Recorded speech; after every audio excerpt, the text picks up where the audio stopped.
When is this vote happening, and are you confident the votes will be there to get this to the president's desk?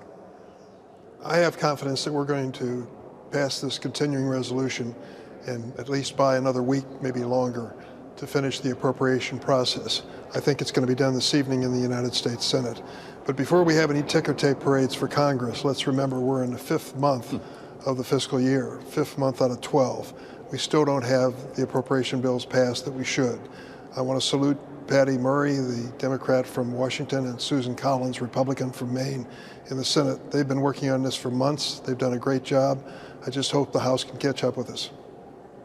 Well, I appreciate the reality check here, Senator, because a lot of work has yet to be done. I realize there are top-line agreements here, but the real work remains, and I wonder if you think there might be a need for another. Is this the last CR that we're going to see this fiscal year? Far be it from me to predict the last CR. I've been around here a few years, and I've never seen one quite like this. What's happened over in the House of Representatives is unprecedented. 15 ballots for one speaker who is then removed, another speaker who emerges after days of mystery negotiations. I don't know Mike Johnson. I wish him the very best as Speaker of the House of Representatives. I think he's doing the right thing, buying a week or two to finish this off, but let's get it done. Well, Senator, do you also think he's doing the right thing, not putting the aid package passed by the Senate on the floor of the House that would provide funding to allies like Ukraine and Israel, or is this going to require a discharge petition? Well, I can tell you the discharge petition is a theory that very seldom happens.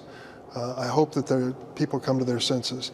If this measure, this bipartisan measure that we passed in the Senate to deal with the defense supplemental is brought up for a vote in the House of Representatives, I believe it will pass. I think there's bipartisan support for it. But he has to have the courage to defy some of the extreme members in the Republican caucus and bring it up for a vote. I certainly hope he does. Well, let's stay in the reality lane for a minute then, Senator, because we know what we've heard from Speaker Johnson, and we know that you want to see that money get to Ukraine, Israel, and Taiwan. If we're in a world in which a discharge petition is a fantasy, and I think that's what you're suggesting, there is another approach in the House that might bring a separate bill with defense-only money, whether or not there's a special mechanism to bring it to the floor. If that was the best version you got in the Senate, would you vote for it? I'd be troubled by it because there's a provision in our bill for humanitarian assistance, which is absolutely life or death essential in Gaza and critical places around the world. And to send just the military side of it and ignore the reality of the humanitarian nightmare taking place in Gaza is a serious, serious mistake. We need to put the whole measure before the House, let them vote. I believe there'll be a strong bipartisan majority for them. Well, speaking of a bipartisan view on this issue, of course, on the other side of the aisle in your chamber, the Senate Minority Leader Mitch McConnell has been a vocal advocate for aiding Ukraine. And of course, he told the world yesterday he will no longer be the Republican leader in the Senate after the election in November. I'd like you to just listen to part of what Senator McConnell said on the floor yesterday, and I'll have you respond.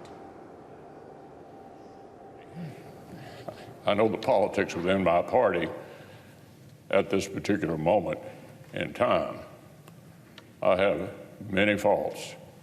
Misunderstanding politics is not one of them. That said, I believe more strongly than ever that America's global leadership is essential to preserving the shining city on a hill that Ronald Reagan discussed. Senator, he spoke about awareness of the politics in his party and being aware of those politics and who potentially could replace him as leader. Who would bring the greatest chance of bipartisan cooperation with Democrats? You know, there are three people who are mentioned, and they're currently in leadership on the Republican side: John Thune, John Cornyn, and John Barrasso. I've worked with all three of them. I can work with them in the future. So if they turn out to generate the leader of their party in the United States Senate, I think it'll be a positive thing. But it's up to the Republicans. They may choose one of those or someone else. The bottom line is we need to work on a bipartisan basis to solve the problems of this country. You talked earlier in one of your programs about the border crisis. It does exist.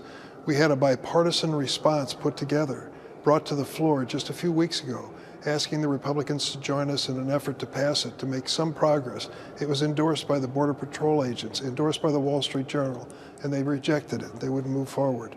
We need someone who will accept a good bipartisan compromise that moves us forward as a nation on our border and in many other areas. The border seems to creep its way into just about every issue that we talk about, certainly every attempt at policy making, at lawmaking. Senator Durbin, I wonder what you can tell us about this effort to not only have Secretary Alejandro Mayorkas impeached, but have a trial to convict him in the Senate. The conventional wisdom is that it will die a quiet death in your chamber, but how? Well, there are various ways to do it. It is a political stunt by the House of Representatives and really tells us a story of why we have a problem. Instead of dealing with the budget, keeping the lights on for a full fiscal year, they went off and impeached the Secretary of Homeland Security. There was no basis for that. No high crime or misdemeanor was even alleged in this situation. They wasted their time on it, and it's a waste of time in the Senate. I hope we spend very little time with that. Let's roll up our sleeves on a bipartisan basis and start solving problems instead of political stunts. Well, as we talk about the border, obviously we saw President Biden and former President Trump on the border in Texas, which is a border state, yesterday, and yet we've heard language from the likes of Speaker Mike Johnson just today that every state right now is a border state because of the way migrants are moving through the country, including to major Democratic stronghold cities like New York and also Chicago. Senator, what are you seeing in real time on the ground at home? It's a struggle. The governor of Texas is dumping off families in the dark of night many times in remote areas of my state, and they're finding their way into Chicago under desperate circumstances. One little boy recently died after he arrived. I mean, it's a terrible humanitarian situation brought on unnecessarily by the governor of Texas. But it does reflect the fact that the border needs to be changed and the laws need to be changed on the border. President Biden has said that. He's working on a bipartisan basis on a bill. But unfortunately, Donald Trump, former President Trump, has said clearly he doesn't want to move forward in that. And he said very clearly, please blame me for stopping this bill, this bipartisan bill, from moving forward. Well, I'm going to do that. I'm going to blame him for stopping at least progress that needs to be made at the border immediately. Well, is Illinois a border state? And I'm not talking about Wisconsin, Senator. Well, I can tell you that, we are a nation of immigrants. We are a state of immigrants, and they've done a remarkable job in making this the nation it is today. My mother was an immigrant to this country. I'm very proud of that fact. But we cannot accept everyone who wants to come into the United States at this moment. We need an orderly process at the border. We need to accept those who are no threat to us and make us a stronger nation. Unfortunately, the situation can't move forward unless we have something like this bipartisan bill that was agreed to with Senator Langford, Republican of Oklahoma, Senator Murphy, a Democrat of Connecticut, an independent senator from Arizona. And she has been a critical element in this whole process. Mm-hmm. Well, and you mentioned that you do cast blame on former President Donald Trump for disrupting that future progress on that specific measure. On the subject of former President Trump, it was this time yesterday when we got news from the Supreme Court that they will hear his immunity question, where he claims immunity from prosecution here in Washington in Jack Smith's 2020 election interference case. Do you view that as a political move by this court, knowing it could potentially delay his trial so that it does not take place before Election Day? Well, it is an interesting coincidence that they have delayed this for 2 months, and they make it almost impossible to resolve all of his indictments before the date of the upcoming election. But this issue has to be resolved, and he raised it. He believes that as president, he somehow has a do not go to jail card forever.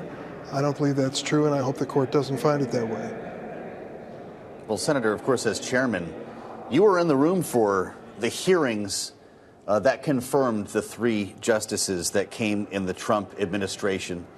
Were you aware at the time? I know these were difficult hearings. I watched them all. Were you aware at the time that you were sowing the seeds for a decision like this? No, I didn't think this would happen. But, these nominees for Supreme Court justices make very passive and neutral statements. They don't want to be pinned down on anything. The fact is, once they've taken the oath of office to serve for life, the real visions of their views of America start coming before the voters from one end to the other. In this situation, we learn a lot more about the justices after they're sworn in. Well, and of course, those are just the 3 justices that were appointed and confirmed during Trump's administration. There is another justice, though, that you have taken issue with, Justice Clarence Thomas, whose wife, Ginny Thomas, is actually involved in many of these 2020 electoral questions. You have called for his recusal in a number of these cases as a result. He heard the arguments on the 14th Amendment question. We haven't gotten any real sign that he plans to recuse himself from the case they will hear in April as it relates to immunity. Is there anything, Senator, you can do to change that? No, of course not. Impeachment is out of the question. It's not going to happen. But the fact of the matter is, it's a conflict of interest for Clarence Thomas to sit on some of these cases after his wife was personally and directly involved in negotiating with the highest levels of the White House during this controversy. He should step aside for the good of the court and his own reputation.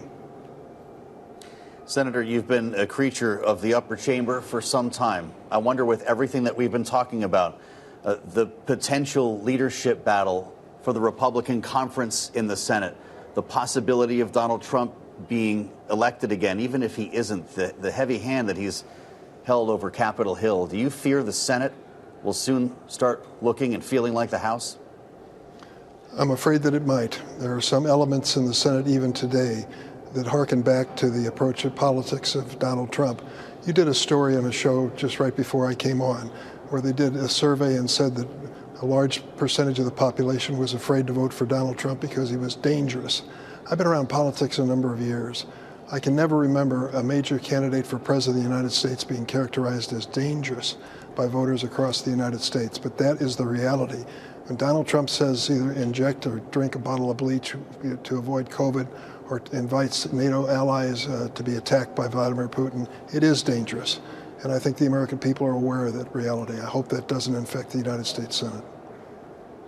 Senator, we have less than a minute left, but that same poll actually found a greater share of voters find President Biden too old. Is enough being done to counter that message? I'm sure that Joe Biden would like to be younger tomorrow, but he doesn't have the power to do that. I would trust his judgment and his stamina over a dangerous candidate for president any day.